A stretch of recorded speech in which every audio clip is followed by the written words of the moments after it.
আমি দিতে চলেছি $10,000 তাকে। আমার টাকা। ও ও আমি একটা নিলাম। ও এ আমার কলা। এবার রিংটা পরিয়ে দাও। এটার জন্য ক্ষমা করো, এটা দিয়ে কিনে নিও। ও ও এই মুভিটা কিন্তু সত্যি খুব ভালো। আমি দেখতে, ও মাই গড, ও এটার জন্য ক্ষমা করো। এই শোনো শোনো ওকে ও কোথায় গেল? ওই ও, দিকে। ওদিকে, ঠিক আছে। দাও। আরে হেল্প করার জন্য কিছু তো দাও।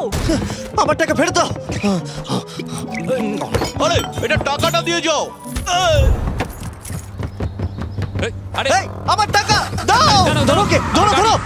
এবার কি করব? জিমি চলে এসো। তুমি শিওর? ওকে চলো চলো, ওকে ফলো করো। আরো জোরে চলো, আমার ওই ব্রিফকেসটা ফেরত চাই। আরে সাবধানে। এই আমার টাকা ফেরত দাও। যাও নিয়ে নাও। এই তুমি কে? বেরিয়ে এসো। কে তুমি? কে কে কে তুমি? বেব, আমি তোমার সাথে একটু সময় কাটাতে চেয়েছিলাম। তুমি আমাকে বলতে পারতে